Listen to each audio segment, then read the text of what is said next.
Alright guys, so back to a new video. Today we'll talk how to actually balance a full-time job with your game dev journey. So definitely go and check out O&Co games before we start.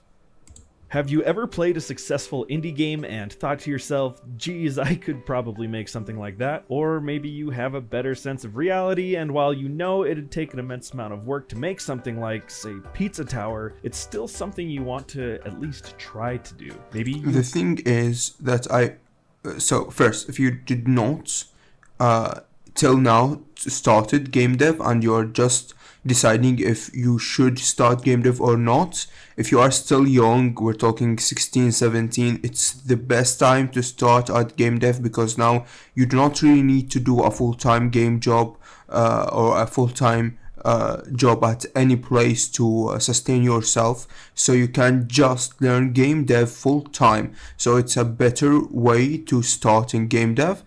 People in university too, and before the age of 20, 21, something like that, it's you can sustain yourself from your family, or if you were in college or the similar stuff, and learn game dev in a very intense way to skip the beginner phase, because it's one of the hardest phases to face in game development journey. So after that, you would need to have a full-time job, of course, so you can sustain yourself. The problem is time management, because game dev takes a lot of time. Like, even if you worked a full time, sometimes a game could take up to 3 to 5 years of development, which is a lot of time to develop a game, and this do increase when you are making a video game while you are working at a full-time job. So my advice is that you like work for me, I work in the morning till the afternoon or something like that for my full-time job, like till 3 p.m. to 2 p.m. Then I record a YouTube video just for marketing purposes and giving you guys a video to watch. Then after that, I start working, go to the gym, eat something, and then go start working on my video game till around 2 a.m., 3 a.m. I don't sleep much, which is something I don't really advise, because I work in different big projects, so I don't really do that all the time. It's just phases. Like, I do this for 5 months, then take or work way less for 6 months to have a rest, because people who put themselves on a very big rest, stress for a long time, need rest for a long time too. So I take a rest. I still work on my video games, but I might don't do my full-time job or whatever, because I have different ways to sustain myself. So you could do something of a time management like that. You can like work 2 to 3 hours on your video game, but it's the best thing if you are still young to do the beginner phase of game development while you don't have a full-time job, because it's very, very hard if you don't even know how to make a video game, not just to try to make a video game while you have a full-time job. It would be way harder. You have a deep desire to create or to learn a new skill. Whatever your motivation is, maybe it just feels impossible to actually get out there and make a video game because too much of your time is tied up in, well, your actual full-time job. Well, I'm here to tell you that it's still possible to make video games even if you have a separate full-time job, and even if that job isn't as a programmer, because, well, that's what I'm doing. I started making video games about 5 years ago, and I was already a good 6 years into my career in user experience, so it's not too late to start making video games either. Again, we talked more in depth about this art of this video game, but this art is very amazing. I really like the art that he does. It's an amazing art. And by the way, yeah, multiple people are not coming from a background of programming. Some of people come from art background. Most people come either from programming or art. Not much come from like the music terms to the game development industry. Not much come from direction and story writing. Some people does, but not all of them. Most of people comes from art or programming backgrounds. And depending on the scope of your projects and the kinds of games that you want to make, it doesn't even have to be super difficult. Now, it can be, but again, that's up to you and what you're hoping to get out of game development. So in this video, I want to give my own set of advice to anyone aspiring to make video games while also holding on to their full-time job. And I also just want to share what my personal experience has been with game dev. Hopefully what I say can be valuable to you guys as someone who's been doing this for 5 years. So the first critical piece of balancing game dev with a full-time job is being consistent. When I first started learning how to make video games, I promised myself I would dedicate 30 minutes a day to learning the engine I had chosen, which is GameMaker, by the way. I used online tutorials, and every day during lunch, I shut down all other responsibilities in my brain. I would advise, if you, like, again, he did not even know how to use his engine. That's something cool. So we could, like, if he just started with a full-time job and he did not even know how to learn what their engine is and don't know anything about game development, that would be super amazing, by the way, because the beginner phase usually is one of the hardest phase in game development, because when you are in intermediate phase, you know how to put things around. Maybe some of them are glitchy or not the best accessibility options done or the best industry standards for big studios, but you can make video games at an intermediate level. The best state is when you are you learned everything, almost everything about the field, and now it's just about how much time and money you could put on a project. So it's now you can create anything you want. It's just, does it worth to spend how much time on what mechanics? So you do your planning well, and to the game design principles and stuff related to that. These are things that you cannot really learn everything about them, because they are advancing year after year. So you're gonna learn some points related to them forever, like. So yeah, it's amazing that he started as a beginner and made a full game, especially a very amazing game like that. And I just focused But on again, did you see the timeline? 5 years. You cannot make it in months or a single year. It's a very, very complicated industry.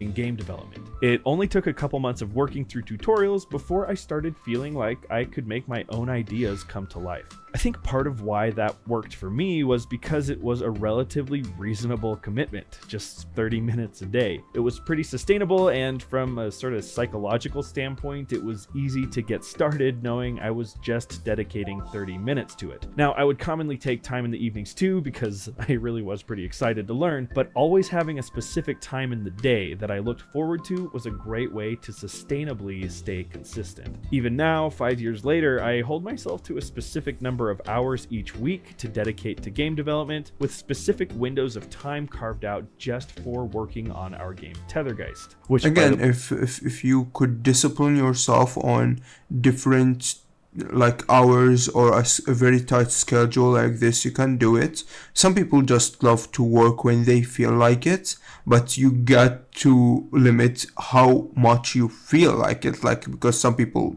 don't feel to work at all. But if you like very passionate about it, like you could see yourself working 4 to 5 hours a day on your video game, or even 2 to 3 hours, which is the bare minimum, and you work on it. This is completely fine, completely normal. Many people do it without putting like a very strict schedule. You might need a very strict pre-production plan if you were working on a commercial video game, a very strict tasks to do, especially after finishing the pre-production and you're starting on the production phase. You need to really limit your resources, because time is just like budgets. Time is just like money. You need to limit and mentor it very well, so the production phase goes very smoothly without much of problematic issues.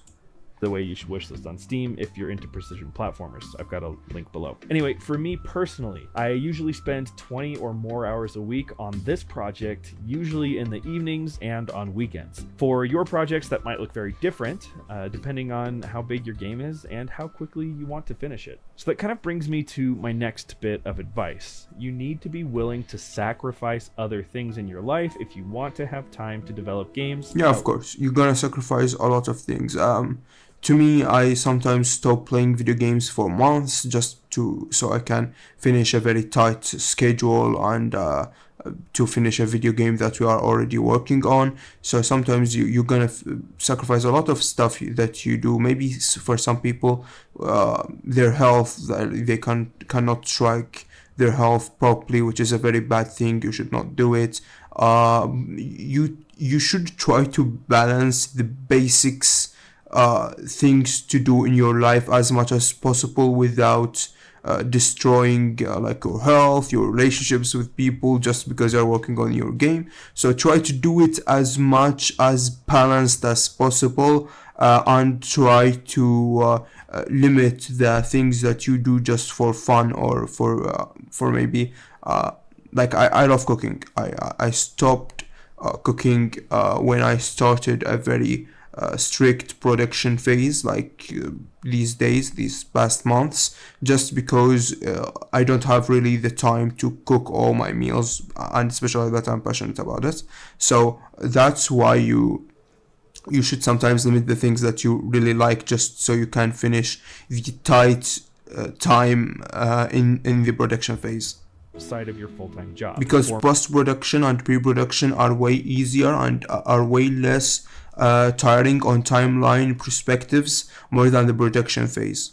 For me, that's been spending less time watching TV and, ironically, less time playing video games. I have kids, so after work and before bed, I focus on family time. I'm really only able to work on game development in the evenings, and that was commonly when I'd turn on my favorite show. Another form of sacrifice is how I use my paid time off. I have a salaried full-time job, so I have a specific number of hours that I'm allowed to take off throughout the year, and then of course there are like specific holidays when the office is closed. I've used plenty of hours of PTO to work on game development, and sometimes it can feel a bit unfair that I'm using what should be break time to continue working. Yeah, again, it's a very hard industry, but again, when you are working on a full commercial video game, it's something that people don't even do their first commercial game until they are 30 or even 40 years old. So if you are young and doing it and you just started this field, it's a very hard field, and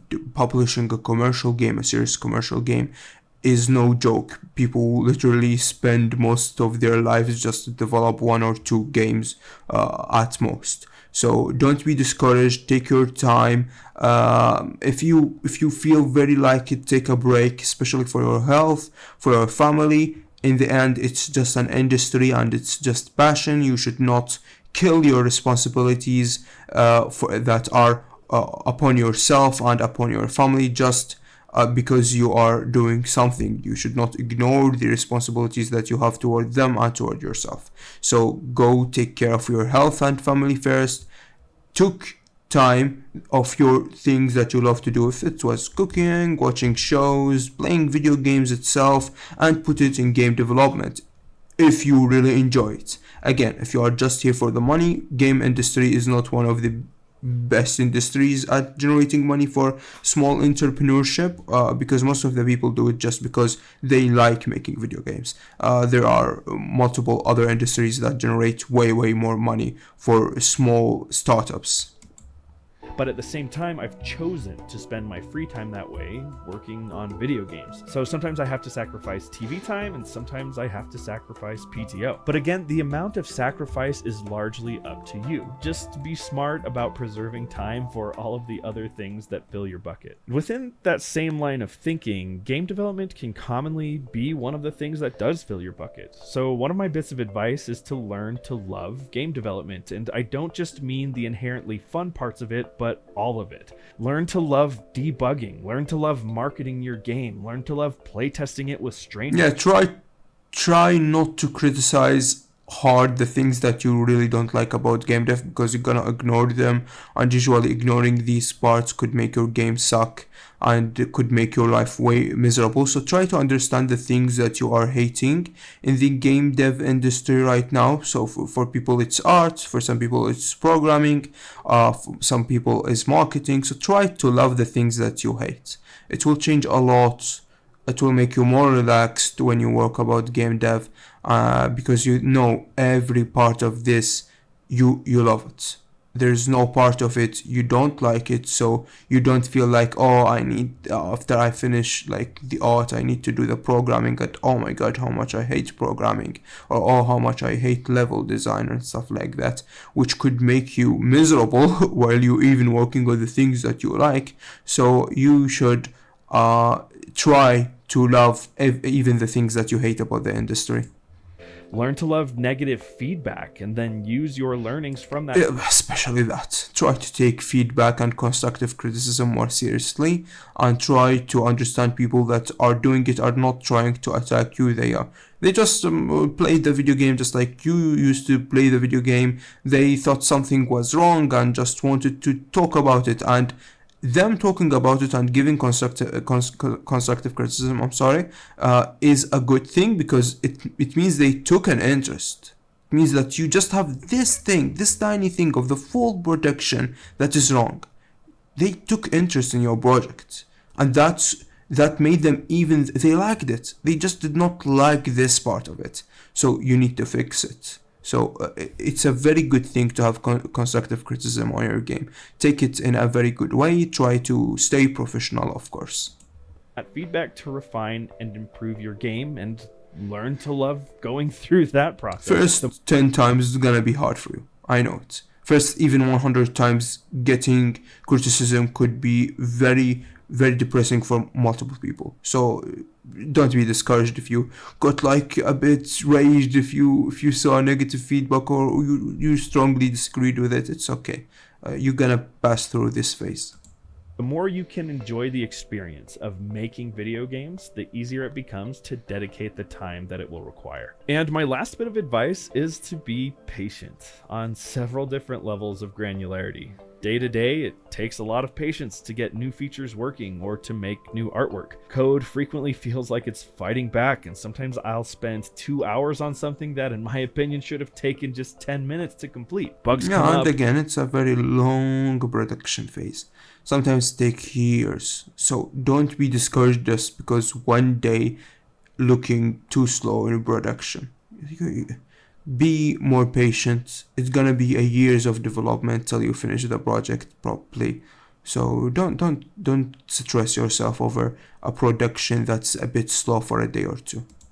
Maybe the gameplay doesn't behave right, or random other things break. It's just super common for things to take a lot of time. On a more macro scale, you also have to be patient with just how long it takes to make a video game. I think it's a normal human fallacy to underappreciate the amount of effort and time things can take, especially when looking at video games. Many games that look pretty simple on the surface have thousands of hours poured into them. Yeah, and again, something people don't understand is that one video game could take one commercial series video game could be an entire career of someone who spent 40 years in this field. It's a very complicated industry. It's a very complicated field. Many people don't do it at their 20s or barely do it at their 30s if they want to do a very serious commercial game. So don't be discouraged if you are seeing stuff slow. It's slow because it's a creative industry, and it's a new innovation that you are doing to the industry. It's not just like building just a product. It's like building something very, very complicated, just like doing a full movie by yourself. Solo dev is one of the hardest thing to happen to you, by the way. So yeah. Extremely complex systems under the hood. A common adage you'll hear from indie game developers: take whatever time frame you originally thought your game would take to complete and double it. And again, this I strongly disagree with it. This usually happens when you have a very stupid, very uncalculated pre-production plan, which of course makes the production plan very, very worse than intended. Good pre-production plan, in my expertise, in my humble opinion, it just removes this stupid mathematical equation. It's just good pre-production plan means you know what you will do, you know what to not waste time in, you know what to put effort in, which means production goes as intended or with a very little difference, 10 to 12% at max, not double, which is crazy. Experience, it's been more like triple it. And that's okay. Game development just takes time, so naturally patience is super important too. Anyway, those are my 2 cents on how to balance game development with a full-time job. Looking back at honestly my whole life, I've always been a bit of a restless soul. I've always got to have some sort of side project going on, whether that be writing music for my band in college, designing a board game with my brother, or teaching online courses. I've just always had some sort of side hustle going on in my life because just have this innate strong desire to be doing something or to be creating something. And I realize everyone's different. Some people have way more energy than I do, and they can handle their side projects much more easily than I can. I commonly have to pace myself. Other people work better being able to narrow down their focus to just a couple of things. People are different. People have different strong points and weak points. Learn to embrace your strong point rather than trying to hide your weak points. It will make you develop things and make things better, because trying to hide your weak points will make you not concentrate on your strong points, which would impress people actually. So yeah, try to do that. Many people are different, many people are good at things and others are not good at things. But in general, if you did a very good pre-production plan, if you did a very nice game, you will spend 1 to 2, maybe 2 to 5 years of production according to how scale of your project is, and it's okay. Don't be discouraged of the time. And if you are doing it with a full-time job, this is pretty an amazing effort to do, but don't put it while you are ignoring your family and health. You will regret it when you get older. At a time, and they're able to just be really efficient on those few things. Whatever the case is for you, hopefully you at least feel more inspired that if you really want to, you can absolutely balance game development with a separate full-time job. You just need to find a cadence that works for you. Find a way to be consistent, stay motivated, and enjoy the journey. And who knows, maybe after working on game development part-time, you'll eventually be successful enough to turn it into your full-time thing. Whatever the case is, you got this. And again, a very amazing video, by O and Co Games. Definitely go and check out both his channel and video game with the amazing art, again, as we said. So thanks for watching. Subscribe and hit that bell button. It would help me a lot. See you in the next episode.